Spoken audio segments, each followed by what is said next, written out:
Bem-vindos, pessoal. A gente está com mais um episódio de podcast aqui.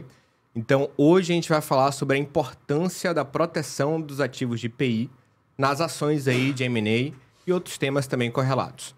Então, estou com duas convidadas aqui. Primeiro, a Fernanda Bastos. Ela é especialista em fusão e aquisição, private equity e direito societário.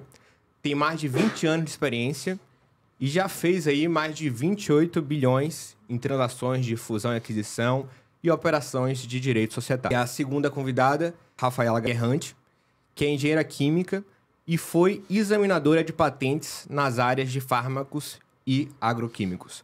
Então, convidadas, bem-vindas aqui no nosso podcast. É um prazer receber vocês. E eu acho que a gente pode iniciar esse podcast aqui falando já sobre qual é a importância da proteção dos ativos de IPI para exatamente essas ações societárias, essas ações de M&A. Obrigada, Rafael, pelo convite. É um prazer estar com você aqui, com a Rafaela também. Como você falou, eu trabalho com fusões e aquisições desde 1999. E nesse caminho, eu não sou especialista de PI, como eu estava te falando, mas a gente usa muito PI, né? Quando a gente vai fazer uma aquisição de uma empresa, a gente tem que primeiro investigar se essa empresa tem todos os direitos que ela diz que tem. E aí, quando a gente vai comprar, por exemplo, empresas que têm grandes marcas, a gente tem que saber se esse registro de marca está todo direitinho. Só que não é tão simples assim quanto olhar o registro no INPI, porque várias vezes a gente olha o registro no INPI, sabe, Rafaela?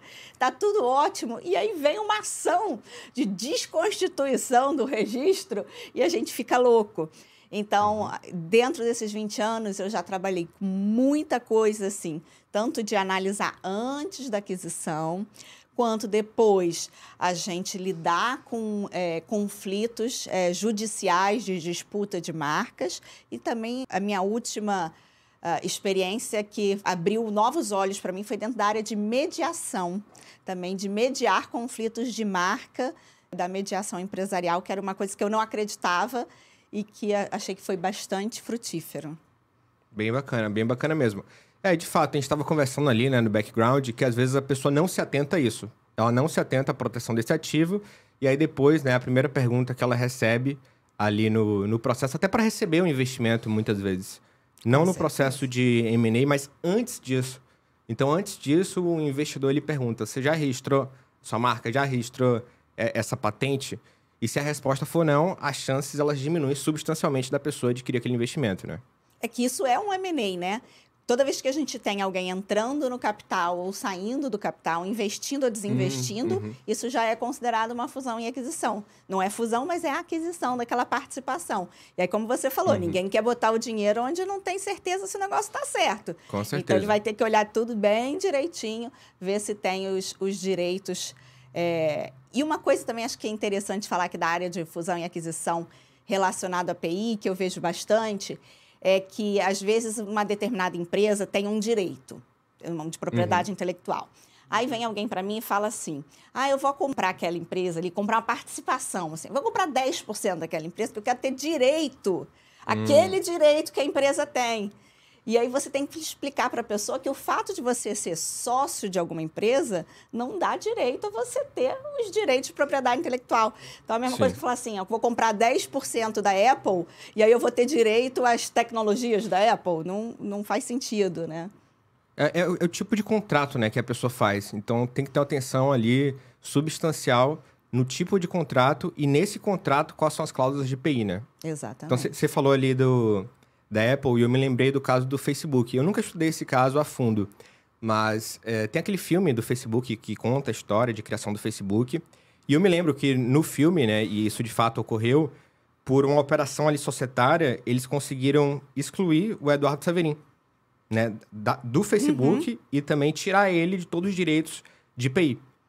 E ele assinou, sem ler, né, porque ele achava que eram os próprios advogados dele, mas na verdade ali foi orquestrado, vamos dizer, um golpe. Isso acontece mais do que você pode imaginar, viu? O que eu tenho de cliente que chega e fala, eu assinei esse papel aqui que transferia 10% para ele, mas eu não sabia que eu estava transferindo. Acontece muito. E no processo de due diligence? Então, explica um pouco para a gente, para o telespectador aqui, como é esse processo de due diligence. É um processo demorado, correto? E tem que verificar esses documentos. Isso. O que a gente faz? A due diligence, a gente tem acesso a um repositório de documentos que a gente chama de data room. E nesse data room, a empresa que está sendo vendida bota lá todos os documentos dela, contratos, a parte imobiliária, a parte de IPI, todos os registros, etc. E aí a gente, como potencial comprador, analisa esses documentos que estão sendo disponibilizados e vê quais são os problemas que tem ali e gera um relatório para esse potencial comprador. Acontece que, como eu falei para você, em geral, essa due diligence ela é feita com base nos documentos que são disponibilizados pela própria vendedora. Ou seja, você tem ali um espaço muito grande para ter furos. Por quê? Pode ser que ela não saiba que ela tem um problema, ou pode ser que ela esteja de má fé. Então, nesses dois casos, você não pega as coisas durante a due diligence. E uma coisa legal da área de PI é que você consegue fazer assim, uma checagem das informações, porque a gente consegue ter acesso às informações no site do INPI, né? Em outras áreas, por exemplo, contratos, se ele não botar o contrato lá, eu não tenho como saber. Mas no INPI eu entro lá e eu jogando pelo CNPJ, tudo. A Rafaela vai saber disso muito melhor do que eu, né? Porque eu não sou dessa área. Mas a gente consegue checar se essas informações que estão no data room são verdadeiras ou não. Bacana. Em relação a patentes, eu acho até mais complicado, né, Rafa? De você verificar. Muito mais complicado do que marcas. Bom, então, obrigado pelo convite, Rafael. É um prazer estar aqui conversando também com a Fernanda. Eu não diria que é mais complicado, tá? Como a Fernanda falou, as informações elas estão na base pública do INPI de acesso a todos. Você precisa saber ler o que está ali. Você tem a sequência dos processos, tudo que aconteceu dentro do processo desde que ele entrou lá, as publicações, as decisões que foram proferidas pelos examinadores de patentes, né? As diretrizes que foram utilizadas para analisar um determinado pedido. Então, hoje você tem PDFs com a informação toda pública ali, tá? A questão é isso, você precisa abrir e saber ler, né? Como a Fernanda falou, essa questão do due diligence, ela é muito importante, porque nem sempre é isso, né? A empresa não sabe que ela tem o problema, ou pode ser que ela não saiba, né? Ou ela realmente pode estar agindo de má fé. Então, você precisa fazer uma auditoria nos ativos de IPI, de propriedade intelectual, que compõem o portfólio daquela empresa ou daquele proprietário do ativo de propriedade intelectual, né? Então, você fazendo essa varredura, e aí isso transborda patente, né? Você vai fazer a averiguação do que ela de fato tem direito, né? Em quem está a titularidade daquele ativo, se ela compartilha a titularidade com terceiros, quem são os inventores que estão envolvidos, né? No caso de patentes, isso é muito comum, porque você tem um pool de inventores ali, e às vezes no campo do depositante você tem não só uma empresa, como, por exemplo, ou duas empresas, ou uma empresa e uma universidade, né? Então, isso tudo vai fazer parte dessa análise para você auferir a quem cabem os direitos de propriedade intelectual. E tem uma outra questão, né? Então, por exemplo, quando você faz uma auditoria em propriedade intelectual, a primeira questão né, por exemplo, especificamente no caso de patente, essa patente está em vigor? Essa patente foi deferida? Né? Qual é o comportamento da proteção dessa tecnologia no exterior? Né? Então, porque tem essa questão também. A patente ela tem valor territorial. Ela vale onde ela é concedida. Então, uma patente concedida no Brasil só vale no território brasileiro. Qualquer ação, qualquer atividade, qualquer ato de exploração que você queira fazer sobre o conteúdo de uma patente, você precisa ter o registro internacional dela, o depósito e a concessão. Dependendo do aparato internacional de cada país, você tem diferentes tipos de concessão da patente. Ela pode ser concedida não na sua forma ampla. Ela pode ser concedida somente determinados ativos ou determinadas partes da patente. Então, você precisa ler o documento da patente concedida, principalmente na parte que a gente chama de quadro reivindicatório, que é a alma do pedido, e ali você vai ver exatamente até onde vão os direitos daquele titular de patente, tá? Então, isso é um trabalho... um trabalho árduo, né? Árduo, né? É quase montar uma colcha de retalhos para você entender até onde vai. Então, essas grandes brigas, por exemplo, de empresas, né? Isso acontece muito na área de telecom, muito na área farmacêutica, né? Porque você, às vezes, tem patentes que elas tem ali inter-relações, né? Então, você tem escopos que invadem um pouco a alçada da outra, se sobrepõem. E aí, você precisa da análise de um advogado para poder fazer essa discriminação. Ou seja, até onde vai o limite do direito daquela patente concedida ao titular. Não, com certeza. Pessoal, só agora aqui com essa frase da Rafaela, foi uma aula, tá? Sobre patentes.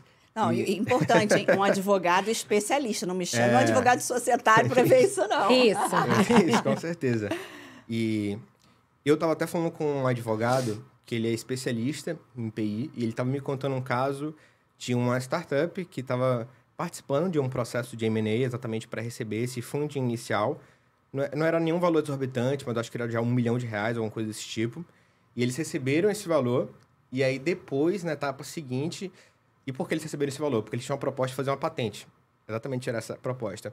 E aí depois, na fase posterior, eles conseguiram identificar que essa patente já estava registrada. Então imagina. E como é que fica a situação agora, né? Essa até é uma pergunta bem interessante. Na verdade, vai depender do contrato deles, né? Se o contrato foi bem feito, isso deveria até dar uma indenização para o investidor que botou esse 1 milhão lá. Em geral, o que a gente vê é que esses contratos de valores menores não são bem amarrados, né? Então, acaba sempre numa disputa. Posso fazer uma pergunta para a Rafaela, que eu fiquei super curiosa aqui do que ela falou? Quanto tempo hoje em dia leva para uma patente, a partir do momento que você dá a entrada nela no INPI, para isso ser registrado? Então, hoje em dia a gente está com tempos médios variando entre 5 e 6 anos. Esse tempo ele já foi muito maior, né? Então, assim, o INPI vem fazendo um esforço muito grande de redução desse atraso, né? De backlog. E hoje a gente tem essa média de 5 anos e meio. Entretanto, né, tem uma ferramenta que eu acho que muitos usuários nacionais não conhecem, que é o trâmite prioritário de patentes. Então, por exemplo, se você é uma startup, você consegue entrar pelo trâmite prioritário de patentes e a sua patente vai ser analisada entre 9 e 14 meses. Então, você tem no intervalo mais ou menos aí de 1 ano a análise e, eventualmente, a concessão, se esse for o caso, tá? Esse trâmite prioritário, ele ainda é subutilizado, né? O INPI faz um esforço de divulgação porque ele precisa ser mais explorado. Por exemplo, instituições de ciência e tecnologia tem direito a esse trâmite prioritário. MEIs tem direito a esse trâmite prioritário. Patentes que descrevam tecnologias verdes têm direito a esse prioritário. Então, assim, são vários prioritários, né? E que essa informação está toda disponível no site do INPI.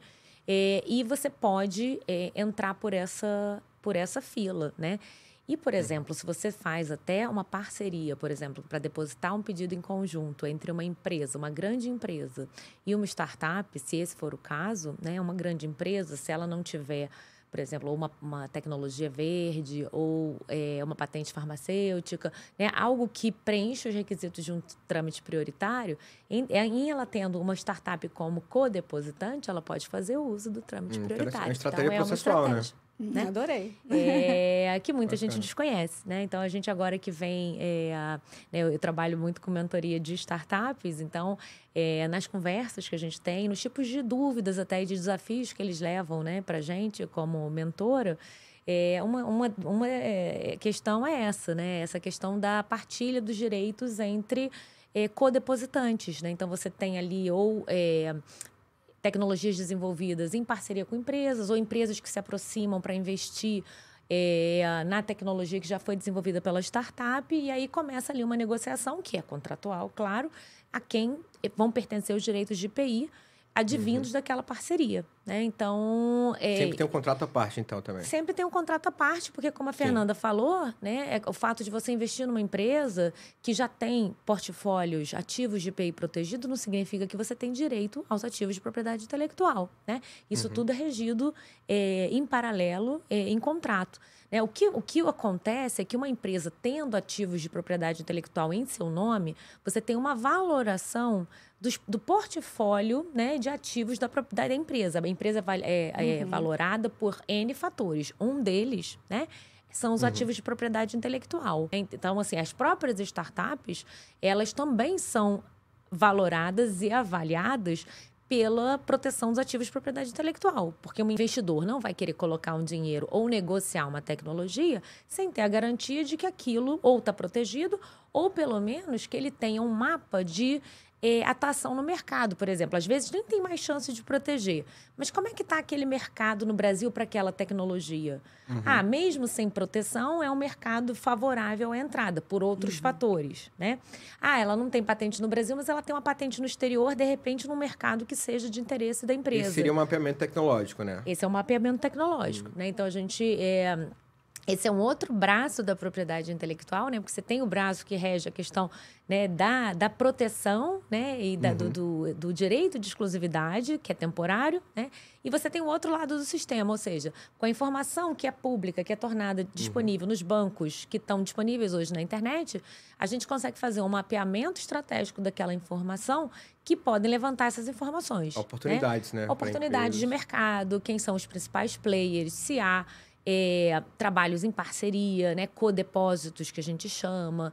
Se há, por exemplo, interesse em proteção internacional da tecnologia, se ele vai para o exterior, quantos mercados ele protege no exterior e quais são eles, o que te dá também um indicativo da pujança daquela tecnologia em mercado internacional. Então, você pode fazer vários... estratégias e informações que são de utilidade para qualquer tipo de usuário do sistema, seja ele pequeno ou grande. Isso definitivamente pouquíssimos profissionais sabem fazer. Definitivamente. É um produto de alto valor agregado, é um produto que, por exemplo, o mercado internacional, os grandes mercados, né, os países realmente desenvolvidos, há uma cultura de consumo desse produto. Tá? É um produto que não sai barato porque você acaba tendo que... Bom, primeiro existe uma expertise necessária do profissional que manipula. Segundo, você precisa manipular uma quantidade muito grande de dados. Então, às vezes, você precisa comprar ferramentas que te deem essa facilidade, né? Então, eu acho que hoje, por exemplo, com o advento da inteligência artificial sendo acoplada a essas ferramentas de análise, né? A gente chama isso, né, de Patent Analytics ou o próprio Business Analytics, que vai mais, né? Ele transborda a questão da propriedade intelectual. O próprio profissional que trabalha com isso, ele tem vantagens, tempo, né? Tem tempo também, porque você tem a ferramenta processando um volume de informações que o humano não dá conta ou levaria muito tempo, né? E aí fica o profissional para aquela parte, né, que eu acho que seria até a combinação ideal da inteligência artificial com a inteligência humana. A gente fica com a parte... com o filé, né? Com a cereja do bolo, com a análise crítica, analisando aquilo que a ferramenta te dá, né?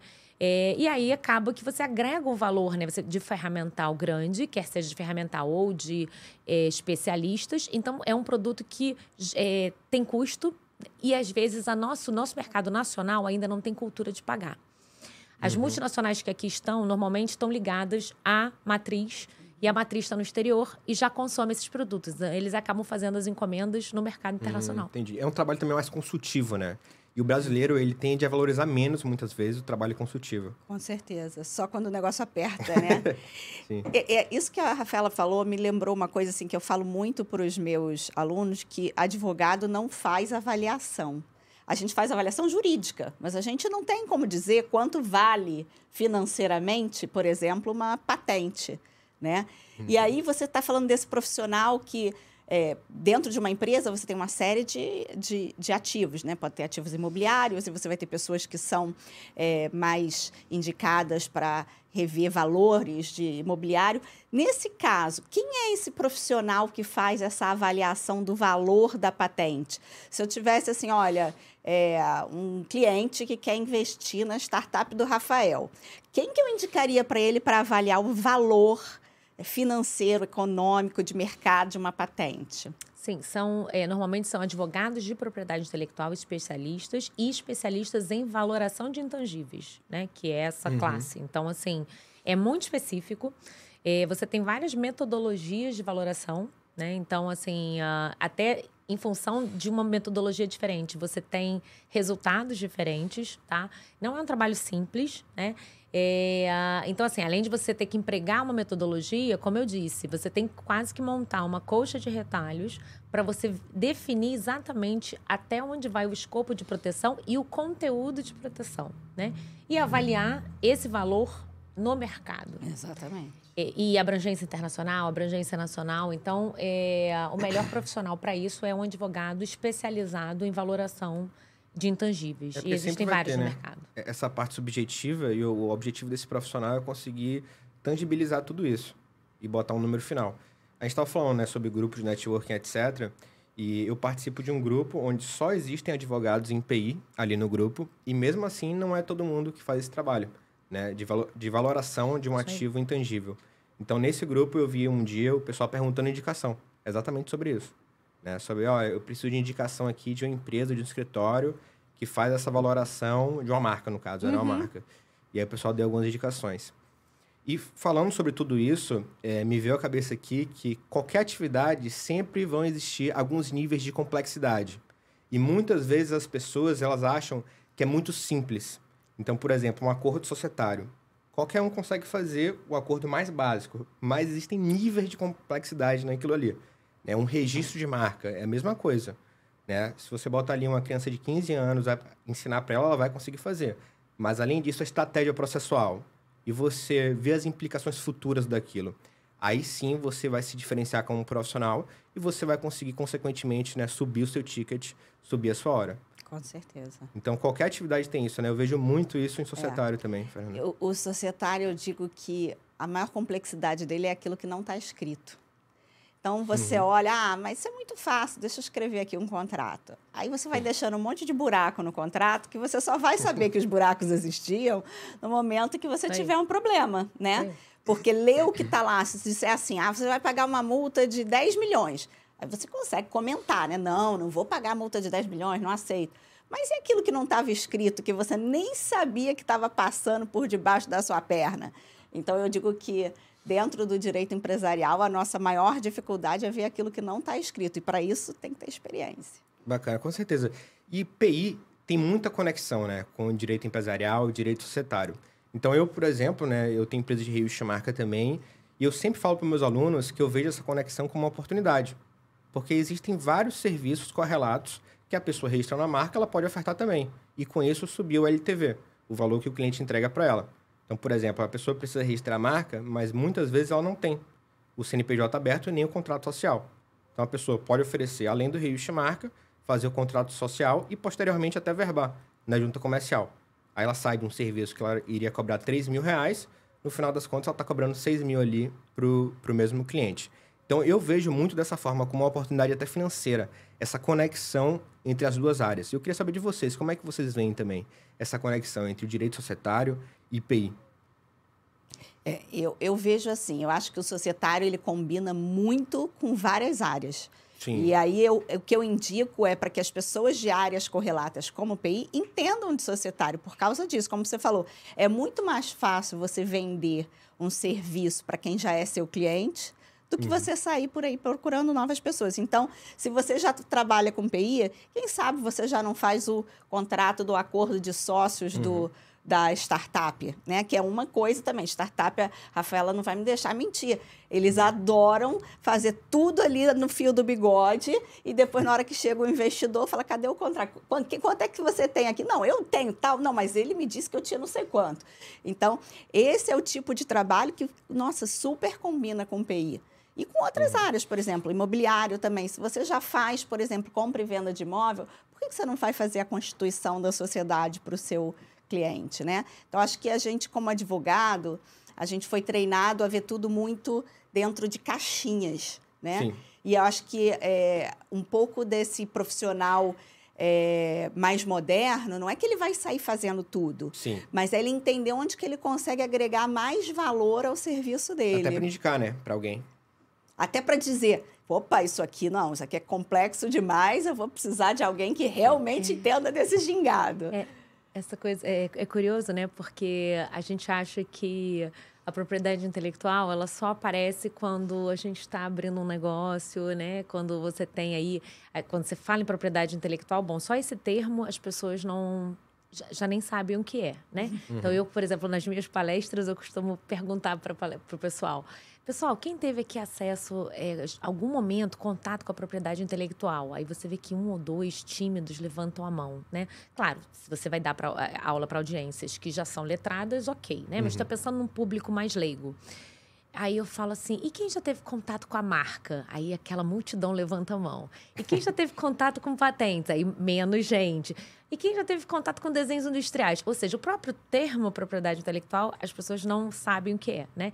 E no fundo, assim, a gente tem uma visão um pouquinho distorcida de que a propriedade intelectual a gente só precisa lidar com ela quando você está lidando ou com grande empresa, né, ou você é um inventor e criou alguma coisa. Mas nós respiramos propriedade intelectual todos os dias, né? Então, assim, às vezes a gente, por exemplo, o próprio postar, né? Você pega uma rede social e você posta uma foto de alguém sem autorização, em teoria, você está infringindo o direito autoral daquela pessoa. Então, assim, existem, por exemplo, a gente viu isso com a pandemia, né? A gente viu uma digitalização dos negócios, né? Porque as pessoas estavam em casa e a gente viu pessoas que ficaram desempregadas, procuraram um outro emprego, né? E acabaram virtualizando porque percebiam o ganho de escala no negócio. E pronto, a gente viu chover marcas novas, sites novos, Instagram. E eu vi até o pessoal dando aula de... como é que é? Conquiste os seus 100 mil seguidores. E aí tem uns tutoriais lá, só que só é assim, como criar sua marca, como isso. Aí eu perguntava, às vezes eu escrevia para um ou outro. Vocês lidam com a questão, e a proteção da propriedade intelectual? Silêncio. Nunca vi isso em quase nenhum desses cursos de como conseguir seguidores e como fazer sua marca bombar na internet, sendo que você sabe que, quer seja no mercado físico ou no mercado digital, você precisa ter a proteção intelectual dela, né? Com então, certeza. assim, eu digo que a propriedade intelectual, ela tem não só relação com o direito societário, como com várias áreas do direito e com o dia a dia das pessoas. É que elas realmente não têm conhecimento de como elas respiram propriedade intelectual todos os dias, né? E esse é um gap até, Rafa, que eu estou me inserindo bastante nesse mercado de infoprodutores. E isso está sendo até muito bom, porque eles todos precisam registrar marcas. Então, tenho muitos clientes que são infoprodutores. E, ao longo do tempo, eles vão ver a necessidade de se proteger. Porque quando a pessoa é pequena, tudo bem, ela não vai ter muito problema. Mas a partir do momento que ela começa a crescer, e também não é crescer assim super não, tá? A partir do momento que ela começa a ter ali 10 mil seguidores, que ela começa a expandir o negócio, ela vai enfrentar certas situações, né? Um perfil fake no Instagram, que tá tendo muito. Cópia, plágio, notificação de terceiros, né? Com certeza. Que provavelmente ela nem se tocou que aquela marca que ela colocou ali, ela infringe direito de terceiros. E aí o terceiro que já tem a marca protegida tá ligado, né? Então alguém comentou, falou assim, eu olhei aquela marca, achei que ela era sua. Ele notifica a pessoa, né? Porque normalmente a pessoa não conhece. Então, é um pouco isso também. Assim como muitas startups, elas são levadas a conhecer propriedade intelectual porque alguém perguntou, e aí, o que você tem de ativo? Não vou colocar dinheiro aqui se eu não souber o que você tem protegido. A mesma coisa, né? E como a rede dá muita visibilidade à marca, às vezes ela, mesmo sendo pequena, mas tendo, como você disse, Rafael, 10 mil seguidores, já é suficiente para chamar atenção e alguém falar, opa, alto lá, essa marca aqui minha já está protegida e ela, né, você está infringindo, né? Então, isso eu vi. Isso hoje é uma super oportunidade de mercado. São duas áreas que estão crescendo, na verdade. Exatamente, societário e também IPI. Porque a expansão das marcas no mundo digital e também porque o número aí de empresas que abrem no Brasil só faz crescer vários anos consecutivos. Um dos fatores aí determinantes foi a pandemia, né? E também... Empreender está muito mais fácil hoje em dia. Então, você tira o MEI ali no mesmo dia. Isso. Né? Até um contrato social e averbação, às vezes, você faz no mesmo dia também. Em alguns juntos comerciais. Com certeza. Então, eu sempre falo pro pessoal, olha, são duas áreas que estão crescendo. Tem muita oportunidade. PI e societário. É só uma questão, acho que, das pessoas terem mais consciência, né? Porque se você for pensar nesse mercado digital, as pessoas não veem que para você crescer no digital, você está... aportando ali sua energia, sua dedicação e, às vezes, dinheiro também, né? Não que você vai comprar seguidor, mas cada vez que você promove um anúncio no Facebook para trazer alguém para o seu curso, você está botando dinheiro ali. Aí você investe aquilo tudo, cria uma reputação em cima, e aí chega depois alguém... Mas então, só que você não podia usar essa marca, não, Sim. né? E até e você vê, né? Até empresas que têm registro de marcas em determinadas classes, elas também precisam se preocupar, porque aí quando ela virtualiza, quando ela digitaliza, você tem classes específicas para proteger a sua marca que te garantem o direito de usá-la no mercado digital. né? Sim. Então, assim, ainda tem essa. Ou seja, mesmo que a empresa conheça, ela, de repente, precisa registrar em mais de uma classe, né? Então, porque a marca, ela vale na classe que ela é concedida para um determinado serviço, para um determinado produto, né? Então, você precisa expandir a sua proteção, né? Tá pensando na 41, né? Classe 41. Ou a 9, de repente. O aplicativo, né? Exatamente. E, pessoal, a gente está falando muito aqui sobre essa proteção dos ativos intangíveis. Então, a gente tem aqui anos de experiência. E o que é que vocês estão sentindo? Vocês estão sentindo que a importância desses ativos e o valuation deles está aumentando ao longo do tempo? Olha, eu posso dizer pela minha experiência de mentora, né? Eu também trabalho como mentora numa rede de mulheres, né? A Angelus Network. E eu mentoro mulheres nessa área de propriedade intelectual, porque esse é o objetivo da rede, não de propriedade intelectual, mas de ajudar mulheres que querem crescer na sua área, né? E a gente observa ali pelo tipo de dúvida que aparece, né? Eu acho que o cenário nacional, eu também, desde que estou na área de propriedade intelectual, trabalho com disseminação, ensinando o nacional, né? O residente no Brasil, utilizar o sistema. E eu acho que, como até a gente comentou aqui no bate-papo que eu tinha comentado antes, né? Eu acho que esse boom, eu acho que são vários efeitos, né? A questão da digitalização, eu acho que a pandemia acelerou isso muito, o boom de startups e o fomento que a gente teve para startups, né? Nunca foi tão grande a procura por conhecer propriedade intelectual. E não acho que é por uma sensibilização interna, ou seja, as pessoas acordaram um dia e pensaram, nossa, eu vou investir em propriedade intelectual porque é muito interessante, muito legal. Não, elas foram levadas a ter que entender, né? Então, assim, o próprio jogo do mercado, né? E eu acho que é essa conversa entre startup, fintech, né, grandes investidores, empresas de grande porte negociando com pequenas empresas, né? Então, a gente vê isso principalmente nessa área de aplicativos, de inteligência artificial, né? IoT. Então, todas essas tecnologias aí disruptivas colocou em contato atores que, no Brasil, essa relação nos países desenvolvidos ela é mais comum, mas no Brasil ela era ainda, eu diria, mais crua, né? Menos frequente. E aí as startups, claro, negociando com grandes players, elas têm que jogar com as mesmas regras, né? E aí elas acordam para a vida. Onde está a minha proteção de marcas? E descobrem que a proteção não é só tem que proteger em outros países, que vale só no território, né? Aí elas começam a ver, mas como é que eu protejo no exterior? Você tem tratados para isso, né? Então, você tem o Protocolo de Madrid, que te ajuda a proteger no exterior. Você tem o Tratado de Cooperação em Matéria de Patentes, que também auxilia a proteção em mais países no exterior. Então, ela acorda para um universo. Ela não conhece o trâmite prioritário para ela proteger no Brasil. Então, ela é levada a conhecer PI, eu diria um pouquinho, na marra. E que é muito bom para a cultura de propriedade intelectual no Brasil, né? Quer seja por uma inspiração interna, quer seja pelo próprio mercado forçar isso. Então, eu acho que hoje a gente nunca viveu um momento tão frutífero da propriedade intelectual no Brasil, tá? E, assim, eu tô contando do meu tempo de 21 anos nesse mercado. Então, eu acho que é a hora da gente aproveitar realmente e encaminhar essa pauta para frente, fazer os usuários realmente utilizarem o sistema. Bacana. Posso responder sob o ponto de vista de investimento? Que eu vejo assim. Eu acho que a gente entrou num caminho sem volta.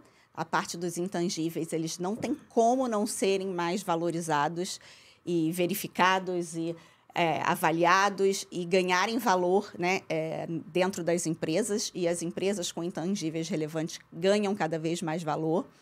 Mas eu acho também que a gente entrou num momento de uns anos para cá, das pessoas estarem mais preocupadas em efetivamente ver se isso tem valor. Porque acho que quando a gente teve aquele, né, um boom da digitalização, o intangível falou assim, virou, né, tudo. Agora ninguém precisa mais ter mesa, cadeira, não precisa ter mais imóvel, agora é só intangível. E quando a gente vê agora essa crise que tem vindo aí nas grandes techs, né, nos últimos 2 anos, e você vê até várias empresas que fizeram IPO e que foram para a Bolsa, a gente vê que os investidores estão com um escrutínio maior. Ou seja, isso é muito importante, é um caminho sem volta, vale muito, vale. Mas vamos separar o joio do trigo, porque não adianta só porque você tem aqui uma tecnologia, você vai valer bilhões da noite para o dia. Né? Qual intangível a gente está falando, né? Também tem isso. Porque teve essa tendência, teve até uma reportagem ali de uma revista, né? Basicamente o título era Data is the New Oil, né? Então, basicamente, os dados é o novo petróleo, é o novo óleo. E aí, basicamente, né, teve essa reviravolta e essas empresas começaram a perder esse valuation, começaram a perder essa porcentagem na bolsa. E tem essa pergunta, né? Então, qual ativo intangível são os importantes realmente, né?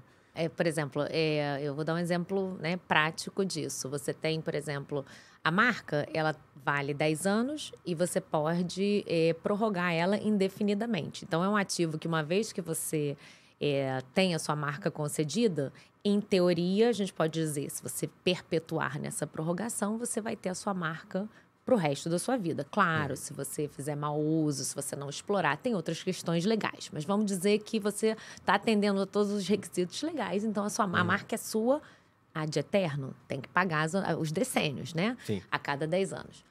Quando vai para patentes, né, a patente ela tem um prazo de vigência de 20 anos. Então, após 20 anos, aquele conhecimento tecnológico, aquela tecnologia, ela está disponível no mercado. Né? E aí, por exemplo, a gente vê na indústria farmacêutica surgirem as versões genéricas, por exemplo, dos medicamentos que tinham patente antes. Né? Então, você tem várias outras empresas produzindo versões genéricas, né? Que é o mesmo princípio ativo, né? Mas você não tem aquela marca da empresa. E como é que a empresa que tinha patente originalmente consegue se perpetuar no mercado? Mantendo uma marca forte. Por quê? Porque ela fideliza o mercado consumidor à marca dela. Então, ela tem o produto dela, que tem aquela marca forte, com reputação, que ela criou naqueles 20 anos de proteção.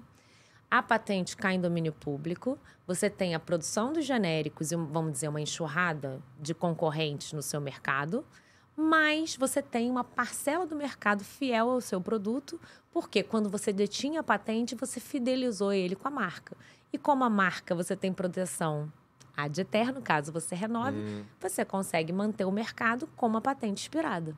Então, você joga com mais de um ativo no mercado, né? E isso acontece muito. A gente pode pegar vários remédios de marca aqui, se vocês pensarem.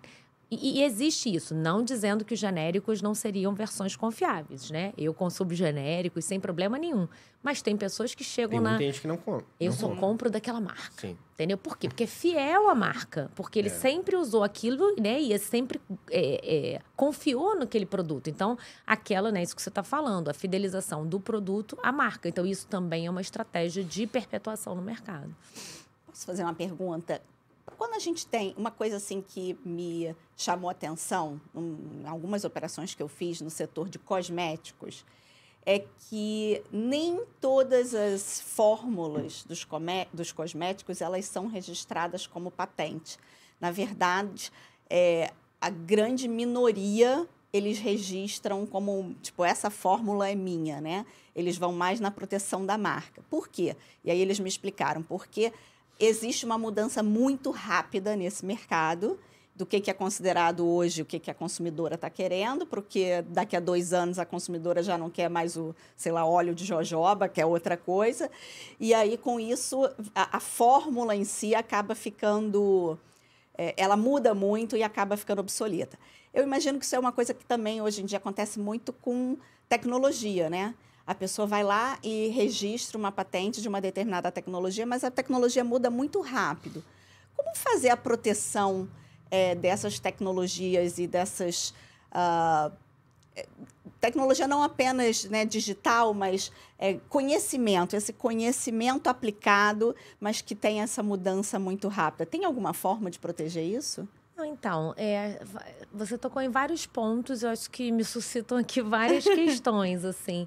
Porque, por exemplo, alternativamente à patente que você teria para proteger a tecnologia são os segredos industriais, né? Então, assim, você mantém a informação em sigilo, né? Você não revela isso. Isso requer que você tenha, aí sim, né, contratos muito fortes dentro da empresa para que não tenha nenhum vazamento daquela informação, né? Isso é muito difícil, porque, assim, empresa você tem entrada e saída de funcionários, né? Você precisa restringir aquele conhecimento a poucas pessoas para evitar exatamente que aquela informação vaze, né? Então, assim, uma estratégia de proteger é a questão do segredo industrial. Qual é o problema disso que eu vejo, principalmente nessa área de cosméticos, né? Por quê? O segredo industrial, aí falando, né, como engenheira química mesmo, né, e ex-examinadora dessa área de cosméticos, você tem um potencial muito grande de descobrir a invenção por engenharia reversa. Ou seja, você pega o produto no mercado e você faz ali análises, quer seja de cromatógrafo, ou usa até tecnologias hoje muito mais avançadas para você ir no detalhe do detalhe da composição química ali. E fica um pouco mais fácil você descobrir o pulo do gato. Se isso for descoberto, isso pode ser usado por qualquer um, né? Ele não vai ser protegido, mas vai poder ser explorado. Então, o segredo industrial, ele precisa ser muito bem avaliado, porque é isso, né? Ele pode funcionar estrategicamente para algumas áreas, tá? Até tenho curiosidade de saber se a área de cosméticos está partindo para segredo industrial, porque realmente você precisa ter contratos muito robustos e o risco de você colocar um produto no mercado e você ter ali uma avaliação do seu produto e uma descoberta, né, da sua invenção, né, por pura engenharia reversa. Essa é uma questão. A outra questão é que você, ao não proteger por patentes, você não tem aquela questão da publicidade da invenção. Então, por exemplo, você deposita um pedido de patente hoje. 1 ano e meio, 18 meses depois, aquele conteúdo é tornado público nas bases de dados e está disponível para qualquer um na internet para acessar. Não que ele possa usar, ele não pode usar, né? Pelo menos por enquanto. Mas está disponível. Aquela informação é uma fonte de inspiração para terceiros, que podem ler aquela informação e falar assim, olha o que o fulano está fazendo. Então, se eu misturar isso com aquilo e tiver uma outra ideia assim, claro, preciso atender os requisitos de novidade, atividade inventiva, e agregar um valor que seja, né, não seja óbvio que a gente fale, né, por um técnico no assunto, você consegue uma outra patente. Então, ele também é uma fonte de inspiração para outras invenções. Então, ele faz a roda da invenção girar. Quando você mantém por segredo industrial, essa informação não é tornada pública, tá? No caso de TI, né, eu acho que, assim, o que acontece? Você precisa realmente de um mercado de agilidade para a concessão das patentes. Por quê? Porque se você tiver atraso, realmente as empresas vão desistir de usar o sistema de patente, porque a tecnologia se torna obsoleta, né? Em mercados onde você tem a concessão de patente em 2 anos, ainda está bem razoável, né? Que é o que a gente hoje busca no Brasil, né? Esse prazo de 2 anos. Então, assim, você tem essa agilidade. Mas você também pode fazer depósitos subsequentes. Ou seja, você deposita hoje, faz seu marco hoje. Em você aperfeiçoando essa tecnologia e você já agregando valores que possam ser passíveis de uma outra patente, você deposita outra patente. E você vai ali protegendo os seus avanços, né? Existe uma outra questão no cenário internacional que é, aí voltando para a área de TI, a questão da inteligência artificial. Como o aparato para a proteção de inteligência artificial no mundo ainda está muito em discussão, porque tem essa questão, né? Como proteger por patente, o que cabe em patentes, o que é direito autoral, o que vai para registro de software, né? Como comungar vários ativos, né? Muitas empresas têm feito a opção de proteger por segredo industrial, exatamente por observar que esse mercado internacional de regulação para proteção não está maduro ainda. E ela precisa de algum tipo de proteção, né?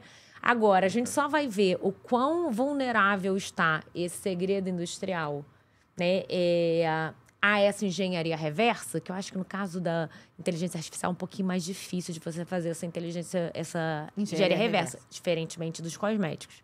A gente vai ver mais na frente. Porque se a informação começar a vazar, se terceiros fizerem engenharia reversa, talvez esse mecanismo não seja o melhor. E mesmo para ele tomar essa escolha de proteger por segredo industrial, a empresa tem que ter, o advogado tem que ter um baita conhecimento das outras áreas. Porque é assim que ele vai conseguir sobrepor qual vai ser o melhor caminho, né? Exato. E assim, você pode ter mais de um ativo protegendo uma determinada tecnologia, um determinado negócio, né? Isso a gente vê muito na mentoria, porque às vezes o mentorado chega para você com um cenário de que ele vem com crenças muito sólidas. Eu tenho a minha marca para proteger. Então, ele já vem com a demanda específica.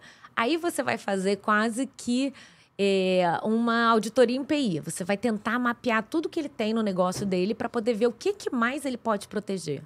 Aí você descobre que ele pode registrar um software, porque às vezes é um aplicativo. Aí ele pode, às vezes, proteger aquela invenção por patentes, porque a gente tem possibilidade de proteger patentes, né? Invenções implementadas por programa de computador. Então, assim, você precisa identificar... Às vezes, ele tem o design de um produto que ele nem se tocou. Ele protegeu a marca, mas tem um design que era passível de registro, né? Fazendo perguntas, você vai identificando. Você vai identificando. Então, você precisa conhecer os ativos e explorar um pouco mais o negócio do teu mentorado para poder orientar qual ou quais ativos proteger. Perfeito. Pessoal, tá chegando o nosso tempo. Para finalizar, eu queria fazer essa última pergunta. Eu queria até falar um pouco sobre o AI, o mercado de AI, como ele está sugando a tecnologia, né, e a API, mas vamos deixar para outro bate-papo. Mas, basicamente, essa última pergunta. O que vocês acham que falta para o profissional para ele se capacitar e fazer realmente um bom serviço em PI, em societário? O que falta para o estudante de direito, para esse profissional júnior? Na minha área, o que eu vejo é falta de treinamento. Por quê?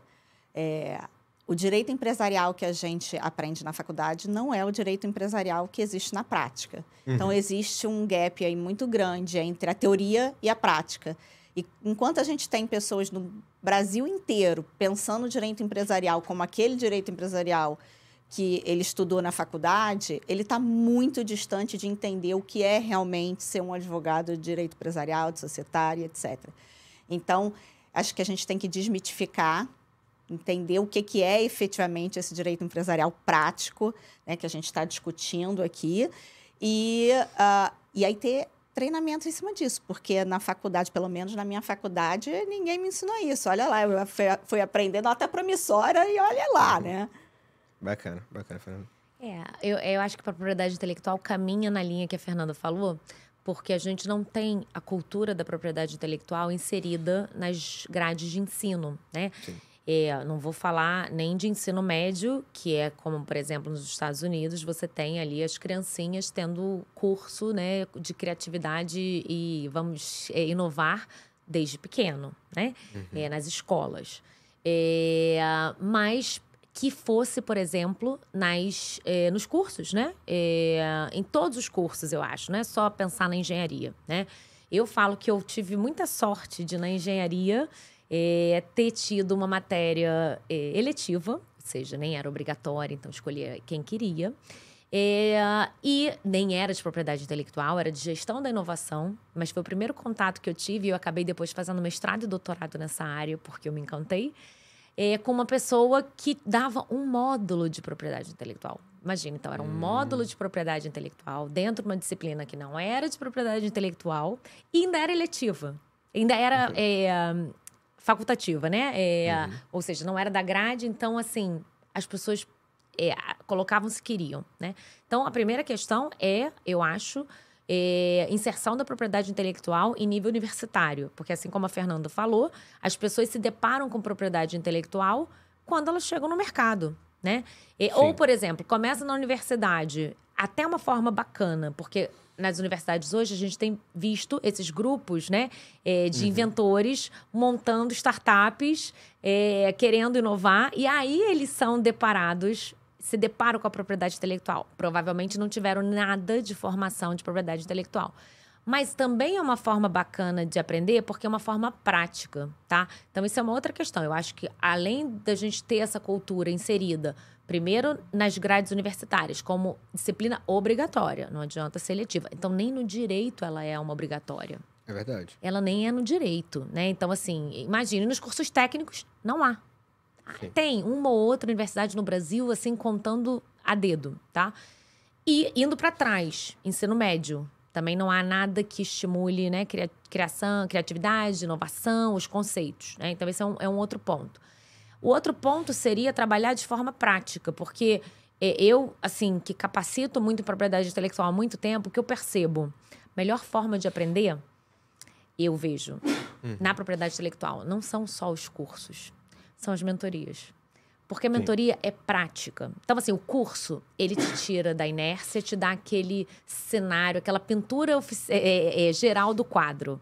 Quando você coloca a mão na massa, Fernando falou isso, quando você coloca a mão na massa, a coisa é de outro jeito. E não é porque é mal ensinado, é porque é muito detalhe que você não consegue passar num curso. Então, quando você pega um mentorado que vai do ponto A ao ponto Z, qualquer que sejam esses 2 pontos, você faz um processo construtivo de aprendizagem on the job. Então, o sujeito ele já chega com um projeto, você analisa o projeto, você avalia o que tem de propriedade intelectual, ele é levado a percorrer as etapas para proteger cada ativo, em função dele ter uma marca, uma patente, um registro de software, né? Uma indicação geográfica, que eu nem falei aqui, um desenho industrial, né? E ele faz aquilo na prática. Quando ele faz na prática, ele internaliza os conceitos, né? Então, é importante ele ter uma noção geral, mas se ele não praticar, na minha visão, ele não aprende propriedade intelectual. Perfeito, pessoal. Perfeito. Eu acho que é isso. Acabou o nosso tempo aqui. Foi um prazer receber vocês duas. Acredito que esse podcast aqui foi excelente. E em breve aí nas nossas plataformas. Pessoal, vocês querem fazer algum comentário final? Só agradecer a oportunidade de conhecer você, Rafael e Rafaela aqui, e desse papo tão... Aprendi muito aqui hoje, viu? Eu também. Espero que o pessoal também tenha aprendido bastante. Acho que todo mundo aprendeu. Eu brinco. Obrigada, Rafael, obrigada, Fernanda. Eu falo, né, que quando eu dou aula, eu aprendo muito mais com os alunos, né? E a gente só se toca quando a gente se torna professor. Porque nós somos um falando para uma turma. Ali são 40, 50 dúvidas, 50 ideias diferentes que nos levam todo dia a uma reflexão. Então, eu acho que a gente acaba aprendendo mais do que doando, né? Isso é muito bom. Com certeza. Obrigado, pessoal. Até a próxima.